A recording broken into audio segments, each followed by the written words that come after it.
Welcome back to the channel, and today we have episode 3 of our rebuild series with the Texas State Bobcats. This week we have a rivalry matchup against the in-state rival just down the road along I-35, and it's going to be the I-35 showdown. We will be on the road for this one, and on paper it looks like the UTSA Roadrunners do have this stiff advantage, and being at home, stadium pulse could be a massive issue, but the Roadrunners are 0-2 starting the season after dropping their first game in week 0 to Colorado State and Texas A&M in week 1. So they are going to be battle tested. So this is going to be a really tough matchup for us, but I do think we have a chance to possibly sneak a win here on the road if we can get everything right, run the ball like we can, and pass the ball in certain situations. I think we'll be okay.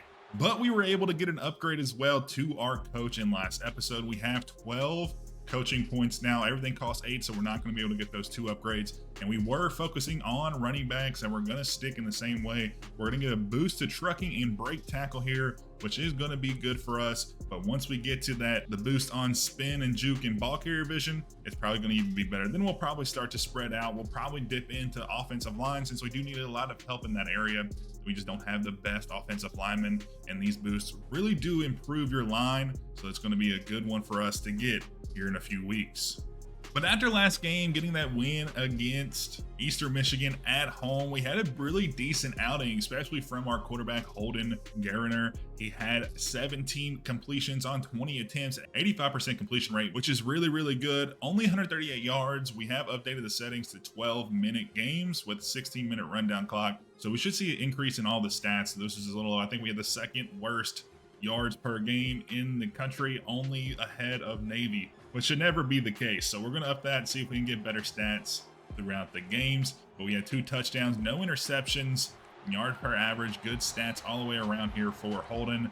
Moving on to our running backs, Pear is very, very good. He did very good in that game. 70 yards, only 12 carries. Burrell was able to jump in, get a few carries when Pear went down with an injury as well. And then receiving, Pear was able to catch a nice screen pass and make some moves and get in for the touchdown. And then Chris Don Jr. with the explosive play over the middle was able to find a weak point in the defense and get us our second and only second touchdown of the game. And we were able to seal that one away in the fourth quarter late in the game. And looking at our defense, we actually had a pretty good showcasing. We had a couple players get almost 2 sacks. We had 5 sacks in total. Jolazion Landry, Bryce Carter, both with 1.5 sacks. And then Khalil Alexander, our best defensive player. And then David Abiria also had 1 sack, followed up by Bordia and Snyder with half a sack. So it's a team effort there on the defensive end. And then Javis Minat also got an interception in a big pivotal moment late in the game. So all the way around, we did very, very good in that last game. But getting a little bit of scouting in before the game today, we'll be facing Owen McCowan in the backfield, the lefty pocket passer who's a junior. Hasn't had a great start this season. The 80 overall lefty looks to be very good for them, but the big worry, in my opinion, is going to be the running back room. A quartet of running backs who all could play at any school, really. They're all very, very good, highlighted by Robert Henry Jr. He's going to be a very hard player to bring down. The East-West playmakers, he's short, low to the ground, so he's going to have a low center of gravity, going to be hardy on the ground, especially with the moveset like sidestep and shifty. And also that gold recruit is going to be very good for him to be able to stay in the game and just them to keep using him and spamming runs all throughout the game. So that's going to really be the thing we're going to have to face today. They do have a decent wide receiver in Dakarion Clark, who has some really good mental abilities and also a couple of physical abilities in boot as well. And then Willie McCoy, the speedster, the new archetype for wide receivers that has replaced deep threat. It's going to be a speed threat that we're going to have to keep under wraps. 91 speed, 93 acceleration. So we shouldn't be pressing anytime today. Then looking around the rest of the roster, their offensive line is a little bit rough. They have a couple good guys at center and then left tackle, but the other positions are sub 80, which is still better than our defensive players that we are going to be fielding. But hopefully we can use some boost and hopefully get some momentum in our way and kind of run them down and hopefully stop that run game. Look on the defensive end, it's definitely their weak point. They don't have a ton of guys. One of their linebackers is almost an 80 overall. but their strong safety is going to be the really worry right now. Ian Milton, as 81 overall senior, is definitely going to be an issue in that secondary. He has Robert and knockout, so we're going to have to be worrisome if we're going deep down the right or left hash, and he's going to be able to be there and break up a lot of plays. So we're going to keep that in mind as we get into this one. So without further ado, let's jump straight in and take on the rival right down the road.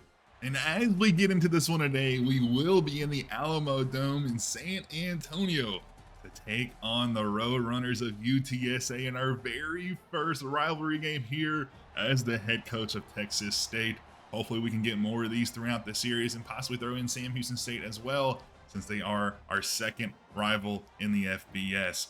But we're donning the black uniforms today in hopes that it gives us a little bit of a momentum boost to take down the Roadrunners, who are a stiff favorite in this game.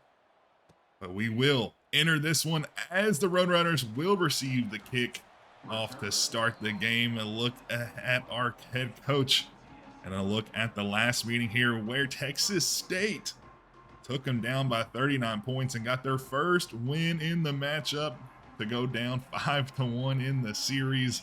So it's going to be a tough road back. We're going to win multiple games in a row just to get that to even at some point.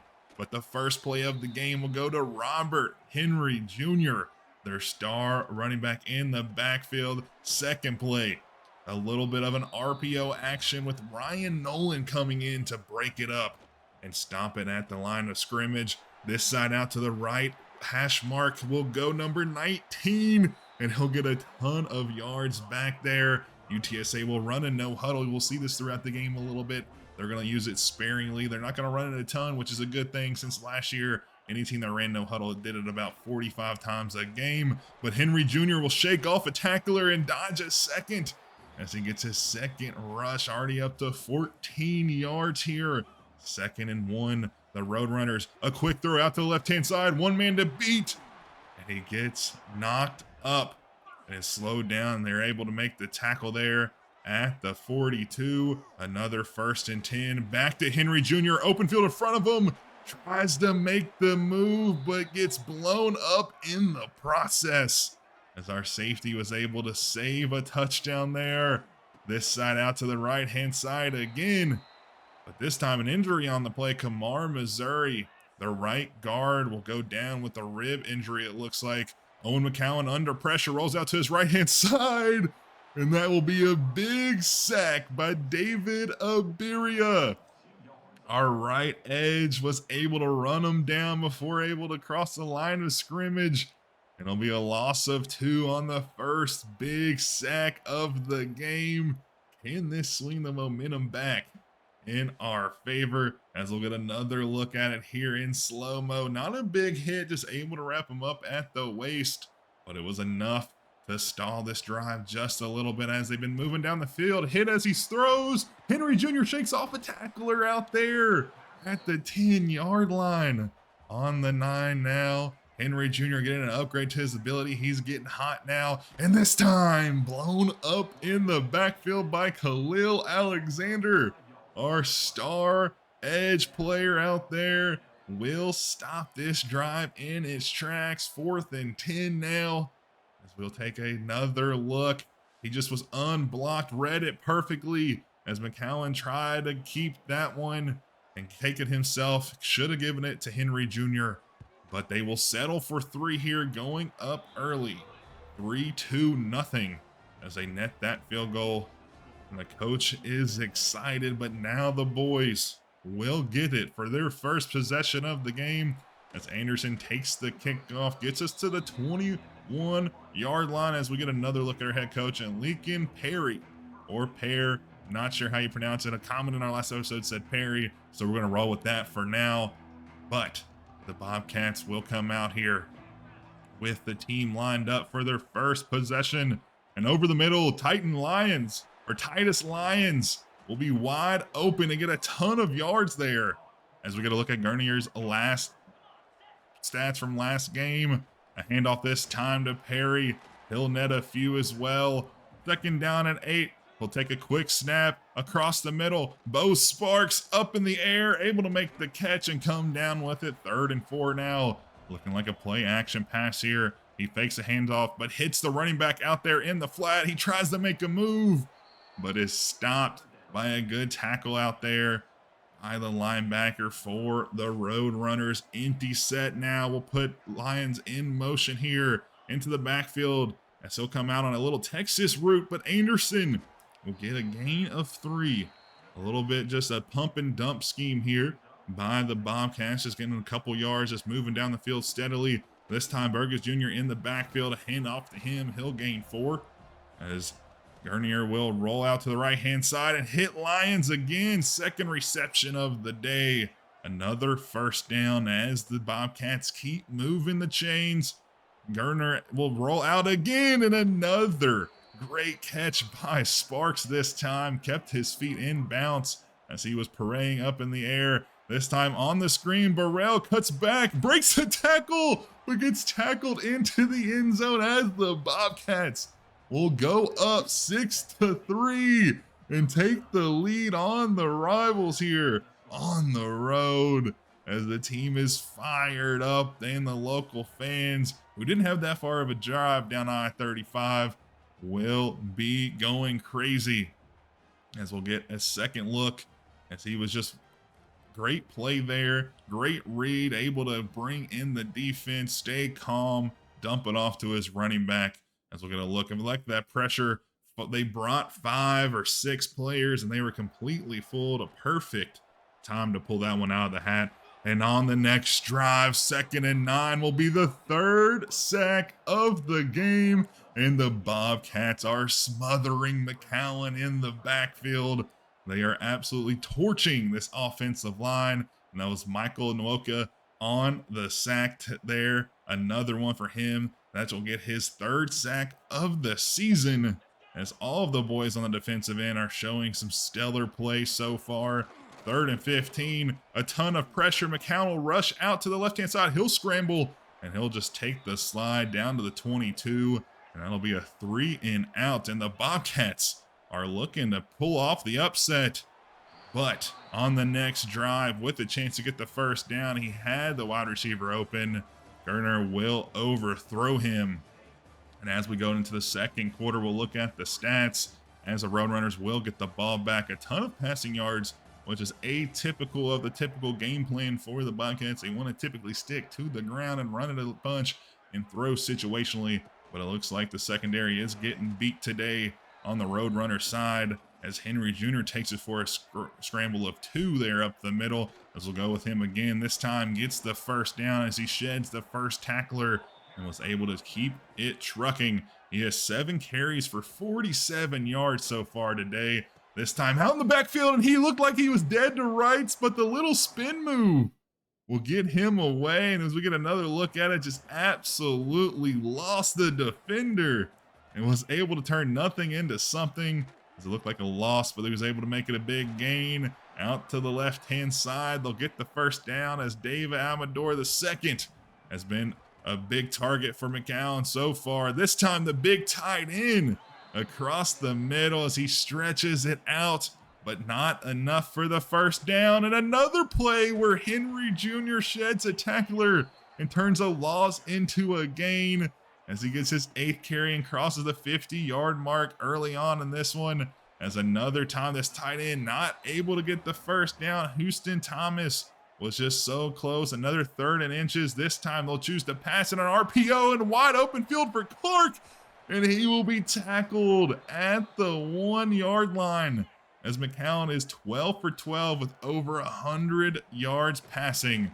But this time giving it off to Henry Jr. He leaps up into the air and is able to barely squeak it across the goal line for the first touchdown of the game for the Roadrunners, as they will take the early lead here. It's 10-7 after they were able to knock down the extra point. On to the second possession or third possession of the game for the Bobcats. And it looks like there's 2 injuries on the field now. Lincoln Perry and Lysander will both go down. We lost 2 players on 1 play. Not a great outcome there. Over to the right-hand side. Garner tried to find Lyons, typical bailout man, but the defender made a great play to bat it down. Burgess Jr. with open field in front of him wasn't able to settle his feet and will get run down for a short few-yard gain. Not enough to get the first down. A quick RPO pass across the middle, open field in front of him, and he's not able to win the foot race. As Amador the second, another target, another big play, and another quick throw to the tight end. That is a bang, bang play as our Roadrunners absolutely blew that possession open. They will take the 16-7 lead as Houston Thomas will get his first touchdown of the game, the second on the season for him. Fourth possession now. Can we bring back what we did in the first one? As we'll hand it off up the middle to Perry, as he'll have his third carry of the day, 8 yards, not a great average. Out to the right-hand side, dumps it down to Burrell. Gurner will complete another pass. He's got a good percentage clip so far today, but a lot of checkdowns mixed in there. Burgess Jr., another screen, works to perfection to get the first down. 10 for 14 today for Gurner. A good percentage, like I was just saying a second ago. Rolls out to his right-hand side, hit as he throws. Don Jr. across the middle, up the left-hand side, and will scoot out of bounds to stop the clock with 1:54 left. Gurner rolls out right again, finds Don Jr. for the second time in a row, and the second time will net a first down as the Bobcats are pushing it quickly down the field, trying to score before halftime. We'll go no huddle here against the Roadrunners. This time they're going to hand it off to Burrell. He's able to shed a few tacklers, and he's only able to get 3 before taken down. But no problem. They'll go no huddle again. This time looks like it's going to be an RPO play, as they're not going to hand off. No, they do hand it off to Burrell. He's able to get another few yards. But this time they'll burn a timeout. Save it at 1:25, 3rd and 5. This time the screenplay will work. Burris Jr. out there in the flat. Nobody on him. Everybody follow the defenders downfield, and they'll get the first down. 3rd and 10, 58 seconds left. They need this play. Cross middle, open man. No, he's not. He threw it behind the Texas route, and that will be a big pick to stop the drive as the Roadrunners blew it up there. Gurner had a wide open, not wide open, but mostly open running back out of the backfield and just threw it behind him. And it was kibble for the defender. Shad Banks Jr. was able to jump up and go over top of the running back and pulled that one down. The first turnover today for the Bobcats will come in a sticky situation, as they were looking to at least get a field goal to get back within 7, but it will come up with 0 as we go into halftime down 10. And the player of the first half was Robert Henry Jr. 54 yards, 10 rushing attempts, and 1 touchdown. Not a bad performance so far for the senior out of Texas. Perry this time cuts back up the middle, able to get 10, and a very good carry for him. 4 carries so far, 18 yards. Not a lot of usage today out of the rushing, out of the backfield, but he's been able to do what he can with it. And this time, Gurner can't get it off, and he is sacked for a big loss. 3rd and 16 now, across the middle, into double coverage. It looked like he had his receiver open there, but the safety makes a great play on the ball to break it up, as Roadrunners will go back to Clark, number 38. A ton of field in front of him, as McCowan passes the 200-yard passing mark today as they go no huddle. We've seen this a few times this game where they get a big gain and they're going to keep pushing the pressure on you as they go into no huddle for another time. This time they hand it off out to the outside the tackle. Tries to make a couple guys miss, makes the first one miss as he has 12 carries, 67 yards. Another broken tackle as the linebacker had nobody blocking him. Looked to break up the play, but was shed off. But we do get the stop. But the Roadrunners will knock down another field goal as they go up. 2 full scores, are almost 20-7 here. Halfway through the 3rd quarter. Another screen pass. Burrow makes a few guys miss with a nice juke move, but Holden Gurner will go down with an injury. He doesn't look injured in that review, and he will go out, but it is pretty severe, so we will keep him out for this time. Yarnell will come in, the backup QB, another senior we have in our backup. He'll hand off his first one to Burrow, and that will not be successful as we jump ahead to the next possession for the Roadrunners after the Bobcats were able to do anything. A quick little bubble screen there as Clark was able to move his way through a few defenders there, somehow shimming around 3 or 4 guys to get down to 2nd and inches. McCown drops back once again, throws a deep ball to Houston Thomas over the top. As the defender looked lost, he got in behind him. And that is his 2nd receiving touchdown of the game. 4 catches, 2 touchdowns, and that is a pretty good clip. They're going to go for 2 here to see if they can get it to 28 points. And they are all fired up. McCown has upgrades to his ability, and this time he gets sacked. It won't go in the stat book since it's a 2-point conversion, but the Bobcats stop a possible 2-point conversion as Gerner will come in for a play, but we're going to sub him back out. He's just going to in to hand off the ball, and Perry has open field in front of a 1 defender to beat. He makes a juke, and he gets past 4 defenders, breaks a tackle, and he is gone for a touchdown, his first of the game. And how did he make it out of that? 3 defenders behind him, 1 in front of him. You would think if he slowed down just a step, he was going to get caught, but he somehow squeezed his way through there as we get a second look at it. Can't really tell there. I'm not sure how he got there, but he lost 4 players in 1 juke move. We'll take another look, a little slow-mo. It wasn't able to get that arm around him, trying to get it, was 1 arm tackled, broke in ankles, and that's never going to be a good recipe there as we get the bird's eye view right behind Perry, and he puts us back on the board. First touchdown of the second half, 14-26. And that is a great play there to stop the little bubble screen by Ryan Nolan in the backfield. 2nd and 10 once again as they're going to hand it off here. And he's going to lose the ball. It's going to be on the ground all over it. And there's Terrell coming in over the top. 4 or 5 players all touched that ball, and nobody came up with it until the safety just ran up there and did it himself.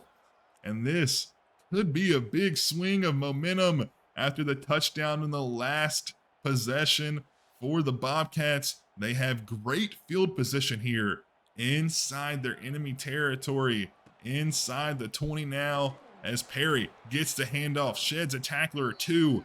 As he will gain 4 as he goes over the century mark today on only 8 rushes. They fake the run as Yarnell throws it into the dirt as he is hit. As we don't want to settle for a field goal here, as 3rd and 6, 1 more stop, and the Roadrunners get it. And they will stop what looked like an impossible situation. And they will stop it. And on the field goal, the Bobcats will swing it right. And they come up with no points after getting the ball on their own 13. The Bobcats come up empty. But next possession for the Roadrunners, already 3rd and 4. McCown drops back to pass, hit as he throws. And the Bobcats will have another massive stop. If they could have scored last possession, this would have been a 1-possession game as the Bobcats get the ball back. But they're going to have to keep looking ahead. Another move. Anderson with the spin and then a juke. Lost 2 players back to back. And in this moment, we messed up. We put in the punter for quarterback. I don't know why it did that. I don't know why that's even an option. But we'll see next possession. A very momentous, or a bad momentum swing. But Perry able to shed a tackler on the screen, somehow stays up on his feet, goes down to 1 hand as we get another look at it here. Look at that, just able to stay up, a little bit of acrobatics. And this is what I was just mentioning. Nunez, who is Nunez? Why is a punter in the game? Throws it up in the air, and he throws a pick. And that is insane. What is going on? That little mix-up cost us a big moment there. Nunez gets subbed into the game, and he throws a pick. 16 overall quarterback, the last one on the depth chart, and he is an option to sub in if you accidentally click to the left. But anyways, back to the regular commenting. We can look at the targets here for McCown, spreading the love around. 4 players over 4 receptions today. Most notably, you have Houston Thomas with 2 touchdowns, 2 of 3 for McCown, as they're going to go back to the pass. Why not keep using it if it ain't broke? 3rd and 4 now after the 2-yard pass to Clark.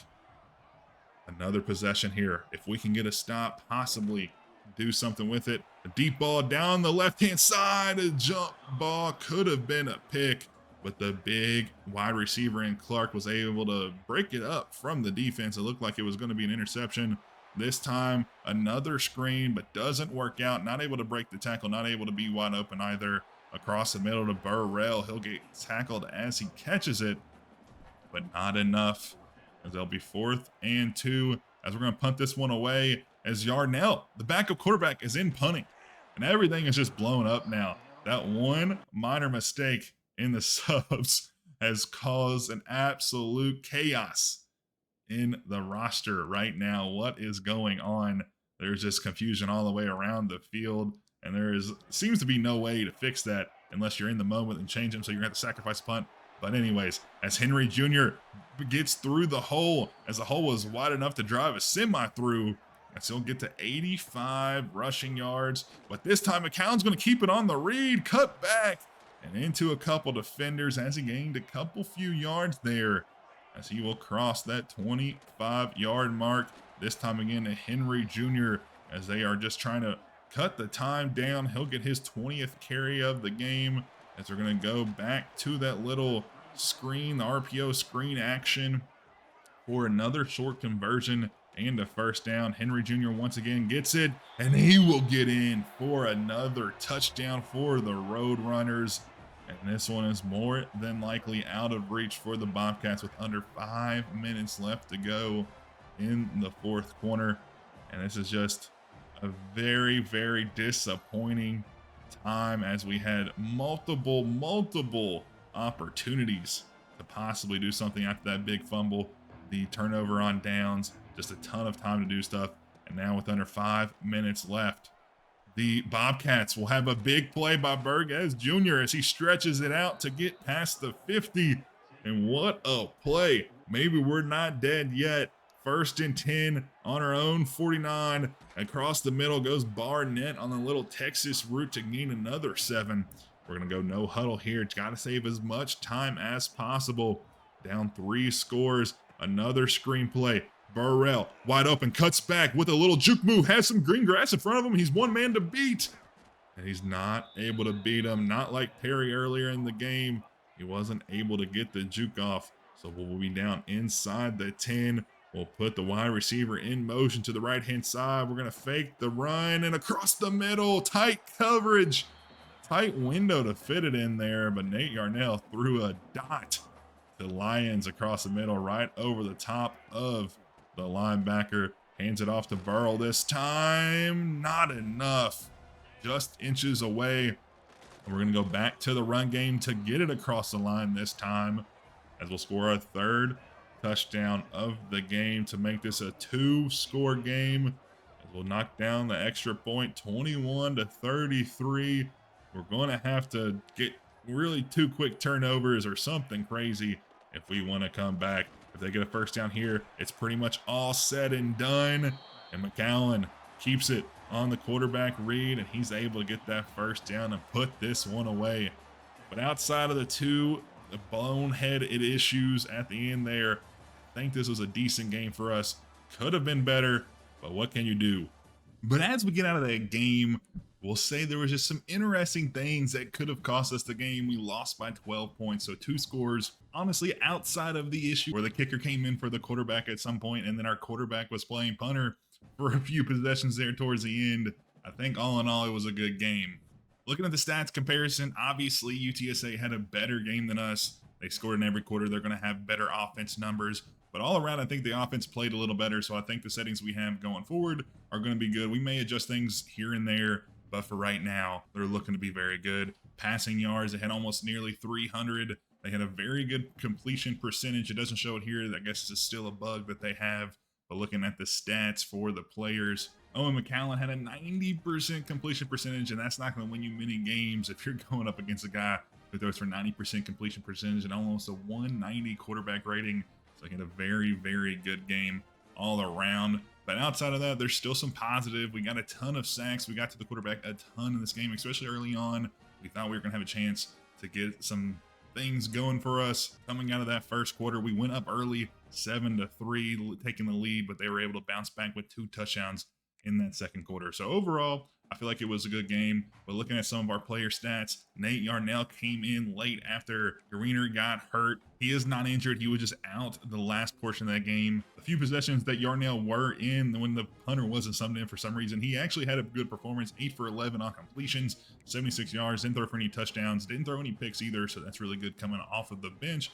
But Gurner had a decent game. 63 completion percentage isn't the greatest in the world, but being under pressure a ton there early into that second half, he threw for a touchdown and 1 pick.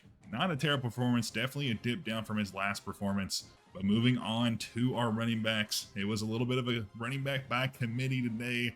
Pear, again, he also went down with an injury. He was out for, I think, the fourth quarter, the entire fourth quarter. He had 102 yards on that big explosive play that netted him a touchdown, his first rushing touchdown of the season. And then Burgess Jr., he also had a rushing touchdown as well. So we're finally starting to get some run game touchdowns. We've had some yardage, we just haven't been able to get any touchdowns. And then receiving, Greg Burrell. Running backs are doing it all for us in total scoring. He got a touchdown off of a screenplay, went 73 yards on 6 receptions, the best receiver for us. And the Titus Lyons backs him up, the tight end. And then Don Jr. and Burgess Jr. also supporting in the receiving category. And then moving on to defense, we spoke about it just a second ago. We had a ton of sacks. Khalil Alexander nets 2 sacks today. That puts him at 3.5 on the season. And Will Kacha also got 1. Aviara got 1 as well. I think he has 2.5 now. The defense was doing some pretty good stuff, but about after that first or second quarter, UTSA's line stepped it up and started to stop the pressure. And we weren't able to get to the quarterback, and that's when they kind of pulled out to the lead. So all in all, I think it was a good game all around. But let's go ahead and take a look at recruiting and see kind of where we stand with some of the players that we've highlighted in the past weeks. Coming off the top, we have Marco Gibbs, a cornerback, a 3-star guy who we're going to try to get. Stephen McCaffrey, 3-star wide receiver, the root artist at 5'6", a little bit on the shorter side, but he is going to be a guy that we look to put in that slot position if we can bring him into our recruiting class next year. And then Nick Fumagalli is going to be a good guy for us if we can bring him in. We got into his top 5 threshold. We do know his hard sell is going to be gamer, but I think with the grades being so poor, I think we're just going to stick with sending the house on him for the next few weeks. It looks like we're making really good progress. No teams are really kind of taking the bait on him, so we should be good in that fashion. Roland Humphreys, another 3-star gadget type wide receiver we're looking to get. He is 6'1". I would probably like him more so than McCaffrey just because he does have that little bit of height. And if we can use him in multiple positions with that gadget position, that would be vital. And then Rodney Isaac, another guy who we're trying to bring in, a 3-star athlete who's going to probably play running back for us. And he's going to be exceptional for us if we can bring him in. We're losing a couple guys this season as Pear and Burgess Jr. are both graduating, and we might lose one to the transfer portal. So we're going to need to bring in some new blood into the lineup. But the rest of the guys here are still pretty much the same. We are making some good moves on Steve Pitts. He's a 2-star Mike linebacker. We're going to need a lot of 2-stars and 1-star guys just to fill us out, because if you remember, in the last episode, in the first episode, we did discuss kind of the rule set we're going to play by in this series, where we have a certain amount of stars. It should be on screen right now that we can give ourselves per recruiting class that we are allowed to get. So it's going to be a little bit of a give and take. So if we get a 3-star, we'll probably have to get a 1-star in other areas. So as we get into the rest of the season, we're going to see that unfold a little bit more. But all in all, I think it was a good week. I think we did some good things out on the field. We got some good progress on recruits, and it's looking up for the Bobcats. But as we get out of this one, we'll take a look at last week's scores and all around the league. So I hope y'all enjoyed. But with that, that's all I have for us today, guys. I appreciate y'all being here. I hope y'all enjoyed. Next episode, we will be taking on Arizona State in a big game. They're ranked 13th in the country right now, so it's going to be a tough battle. We probably won't get the win, but we're going to go in with it and see what we can do. See if we can get some good progress made in terms of just competing with some top teams. So hopefully y'all enjoy, and I'll see you on the next one. Leave a like down below and a subscription if you haven't yet, and I'll see you all in next episode.